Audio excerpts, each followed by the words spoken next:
Ouais, salut les gens, c'est Fabrice de FMFIC 3D. Bah écoute, je viens de te faire une nouvelle vidéo sur la chaîne. Alors à la fin de mon dernier projet Rocketeer, je t'avais dit que je savais pas sur quoi j'allais partir. Donc bah, j'ai eu un peu de temps parce qu'il faisait pas très beau sur le Narbonnais. Donc ça m'a permis un peu de glaner sur internet. Et puis j'ai réfléchi et j'ai trouvé un nouveau projet. Donc un nouveau personnage qui va rentrer dans ma collection de figurines 3D. Donc voilà, le personnage, comme tu peux le voir à l'image, c'est un Cylon de la série Battlestar Galactica de 1978. Alors on va un petit peu parler de la série pour les gens qui connaissent pas Battlestar Galactica, c'est-à-dire les plus jeunes. C'est une série qui est sortie en fait un an après le premier Star Wars de George Lucas. Donc c'est une série qui s'inspire quand même relativement de Star Wars. Hein. C'est une série qui est restée sur 2 saisons. Il y a eu une saison aussi en 1980.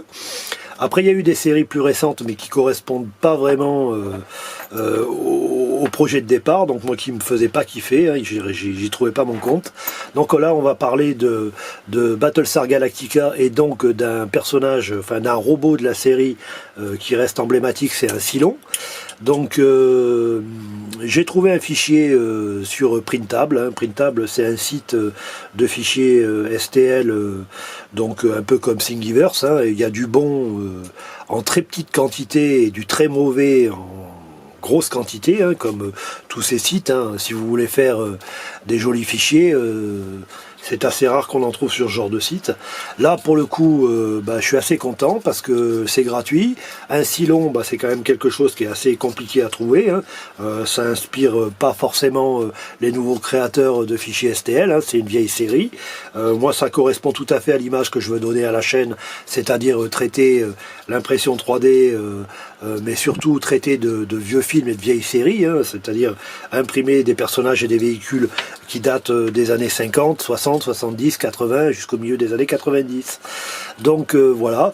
Donc c'est un personnage en fait qui pourrait s'apparenter à un Troopers, sauf que c'est un robot. Hein. Dans la série, c'est un peu les vilains coloniaux quoi, hein, de la série. Donc le fichier que j'ai trouvé sur Printable, à la base il est prévu pour du PLA, mais moi je l'ai imprimé en résine. Donc je peux vous dire que le fichier est qualitatif. Il y a quelques petits soucis de montage, mais ça on va revenir dessus, je vais vous détailler le truc. Donc pour ceux qui connaîtraient pas cette série, je vous invite à aller la voir, hein, la saison 1 et la saison 2. Bon, ça c'est daté, hein, ça fait bien années 70, mais bon, moi c'est tout à fait ce qui me fait kiffer. C'est pour ça que je suis venu à faire de l'impression 3D, hein, c'est pour avoir des personnages de ces époques-là, hein, parce que dans le commerce, sorti des univers modernes, le manga, je sais pas moi, Marvel et compagnie, on trouve en général très peu de choses quoi. Donc là c'est quand même un bon plan.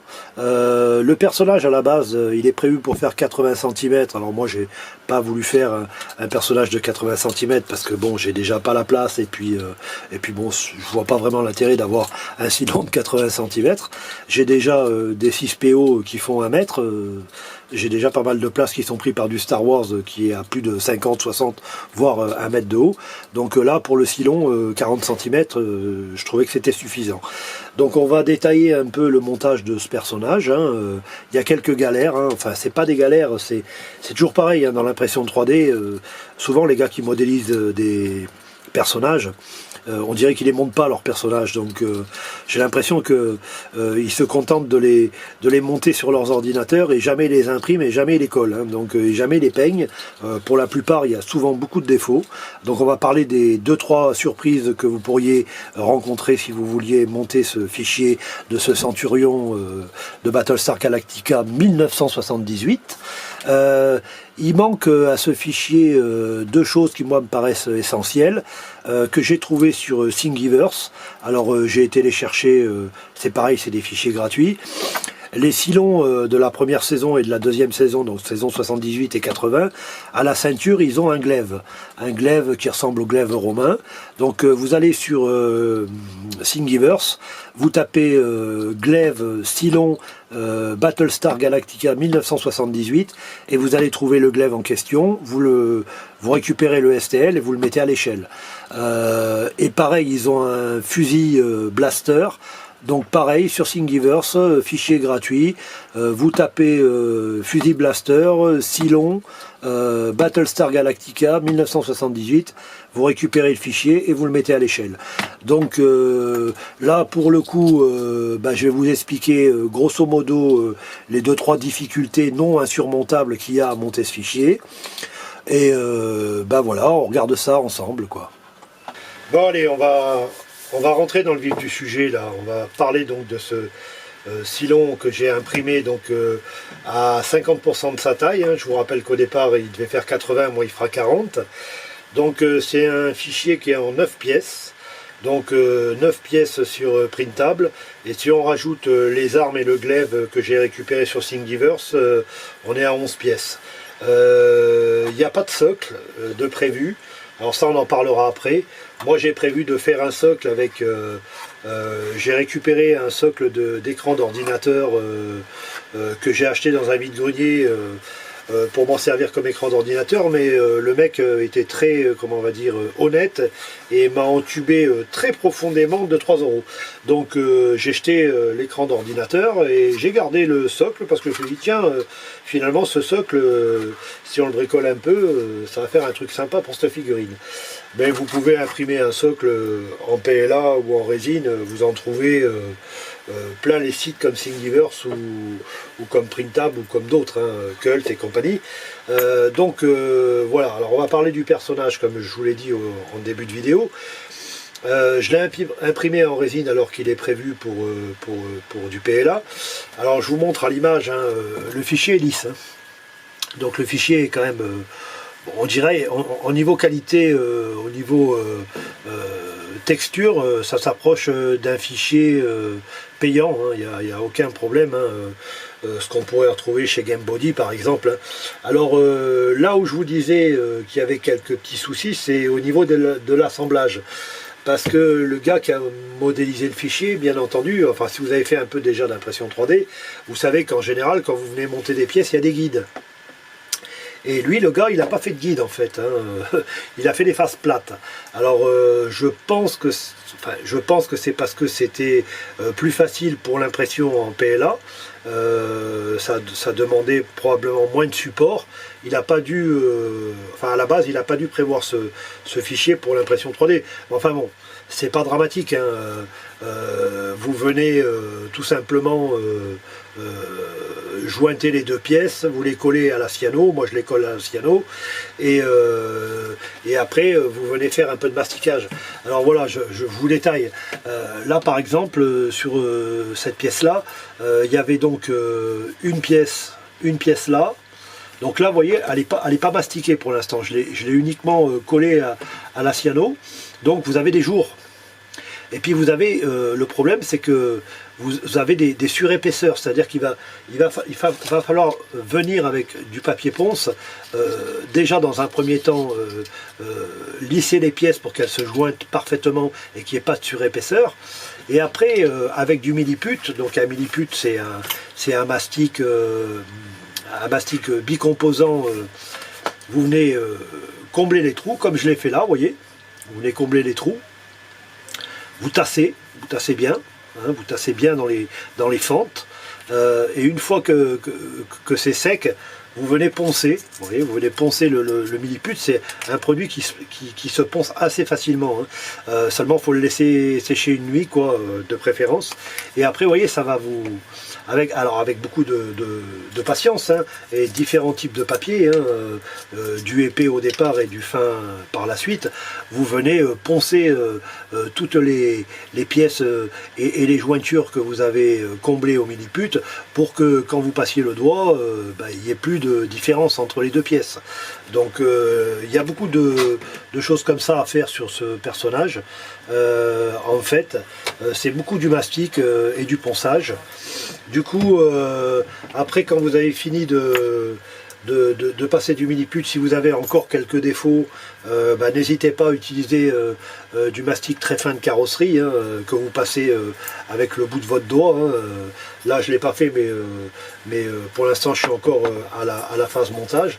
Donc pensez que ce personnage, en fait, à chaque fois que vous allez avoir besoin de coller une pièce, il va y avoir des jours entre les deux pièces, il va falloir les combler au mini-put, il va falloir venir les poncer et les égaliser au mieux.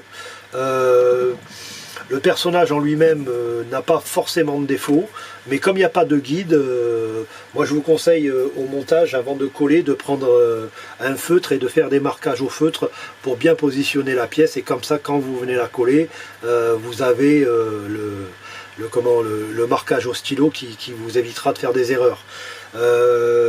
Donc qu'est-ce que je pourrais vous dire de plus? Donc bon, c'est un personnage qui est sympa, vous voyez, là par exemple il y avait deux pièces, hein. Il y avait le haut de la jambe, la cuisse, et puis le bas, hein. Donc je suis venu moi coller, donc comme je vous l'ai expliqué, la pièce à la cyano, et derrière avec du mini-put, je suis venu combler les aspérités, et à la Dremel, s'il y avait vraiment des gros défauts, je suis venu les corriger à la Dremel, et par la suite, si jamais il y a encore, vous voyez, là, il y aura un ou deux petits défauts que je viendrai combler au mastic de carrosserie très fin.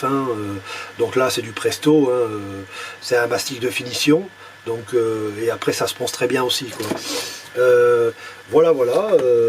Après là sur la tête du personnage, alors je sais pas si c'est réalisable, mais j'aimerais arriver à mettre une LED rouge, parce que œil rouge, en fait il a une LED qui vacille de droite à gauche.